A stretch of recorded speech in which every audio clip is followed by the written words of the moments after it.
आप जो यह रैली देख रहे हैं, यह थानला में जयेश द्वारा निकाली गई रैली है। शनिवार को निकाली गई इस रैली में हजारों की संख्या में जयेश कार्यकर्ता एकत्रित हुए। मामला है 8 लेन के पास औद्योगिक निवेश का। थांदला विकासखंड के विभिन्न गांवों के ग्रामीण की जमीन इस औद्योगिक निवेश में आ रही है और ग्रामीण इसका पुरजोर विरोध कर रहे हैं। ग्रामीणों के समर्थन में जयेश भी मैदान में उतर गया है और औद्योगिक निवेश के लिए ग्रामीणों की जमीन को नहीं देने की बात कर रहा है। शनिवार को थानला में जयेश द्वारा जंगी प्रदर्शन करते हुए जमीन अधिग्रहण के विरोध में एक रैली निकाली गई। रैली पुरानी मंडी से प्रारंभ हुई, जो नगर के विभिन्न मार्गों से होती हुई एसडीएम कार्यालय पहुंची, जहां एसडीएम तरुण जैन को राष्ट्रपति, राज्यपाल, कलेक्टर और एसडीएम के नाम एक ज्ञापन सौंपा गया। ज्ञापन में विभिन्न केसों का हवाला देते हुए भू राजस्व संहिता की धारा 165(6) के अनुसार आदिम जनजाति की जमीन गैर आदिवासी जनजाति को ट्रांसफर नहीं हो सकती है, यह बात कही गई। साथ ही ज्ञापन में बताया गया कि थानला विकासखंड के 6 गांवों में औद्योगिक निवेश आ रहा है।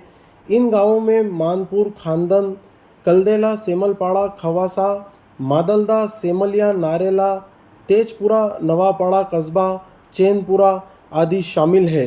ग्रामीणों की मांग है कि उनकी जमीन औद्योगिक निवेश के लिए नहीं दी जाए, जिसके लिए आज जयेश के समर्थन में विशाल रैली निकाली गई। सुनिए पूरे मामले पर क्या कहते हैं जयेश के पदाधिकारी। ये जो इन लोगों ने ये जो इंटरनेशनल कॉरिडोर निकला है, इसके पास में इन्होंने ज़मीन अधिग्रहण करने के लिए एक नोटिस निकाला जो 14/7/2023 का था। उसके अगेंस्ट हम लोग यहाँ पर इकट्ठे हुए थे कि भूमि अधिग्रहण का जो नोटिस था उसके। ये जो 21 गांव है, इसमें भूमि अधिग्रहण कर रहे हैं वो बिना ग्राम सभा के और बिना गाँव को सूचना दी है। तो ये सीधा सर कॉन्स्टिट्यूशन और उनके ग्राम सभाओं का उल्लंघन करके कर रहे थे, इसलिए हम ये जो ज्ञापन देने आए थे। इसके लिए हमने 28 को 29 को कलेक्टर साहब को अवगत कराया था कि आप बिना ग्राम सभा के ये गेजेट निकालना और ये नोटिफिकेशन निकालना सरासर देशद्रोह है और ये कानून का उल्लंघन है। फिर भी उन्होंने नोटिस को वापस नहीं लिया, इसलिए हम 5 तारीख को यहाँ इकट्ठे हुए थे। ये जो हमने एसडीएम साहब को हम आदेश लेकर के आए थे, हम आदिवासी हैं और कॉन्स्टिट्यूशन और सुप्रीम कोर्ट के हिसाब से हम लोग यहाँ के मूल मालिक और एब्रिजिनल है। हम उनको आदेश करने आए थे कि ऐसा अगर कुछ करते हैं तो आपको हम देशद्रोह बताएंगे और आप लोगों को कोर्ट ऑफ कंटेम्प्ट करवा के जेल में डलवाएंगे। ऐसा हम एसडीएम साहब को बोलना है। ऐसा होगा तो हम एसडीएम साहब और कलेक्टर साहब का जो झाबुआ है वो शेड्यूल एरिया है। कलेक्टर साहब और एसडीएम साहब पे हम सेडिशन लगवाने के लिए हर थाने में एफआईआर करेंगे और एक बहुत बड़ा आंदोलन की तैयारी करेंगे। अच्छा, इसमें आप जो विस्थापन और पलायन की जो बात कर रहे हैं, विस्थापन उसको कहते हैं साइंस की भाषा में पंखे, मतलब कि पूरा घूम के वापस वहीं आ जाता है तो वो जीरो विस्थापन होता है।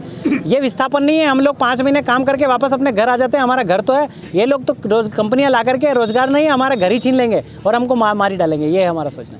ये जमीन का दर्द है। जमीन है तो आदिवासी और आदिवासी यही से जमीन है। जल जंगल के जमीन के बिना हम आदिवासी रहेंगे तो है ही है कि हमारी जमीन जा रही है तो न कांग्रेस के विधायक बोल रहे हैं, न आपके बीजेपी के सांसद बोल रहे हैं, न कोई सरकार हमारे पक्ष में बोल रही है। तो स्वाभाविक है जो जा रहे हैं वो पार्टियों के गुलाम है और इन कंपनियों के जो अंबानी अंडानी के गुलाम है, तो वो हमारे लिए बात नहीं कर रहे हैं। तो स्वाभाविक है हम उनके मर्दबात नारे लगाने।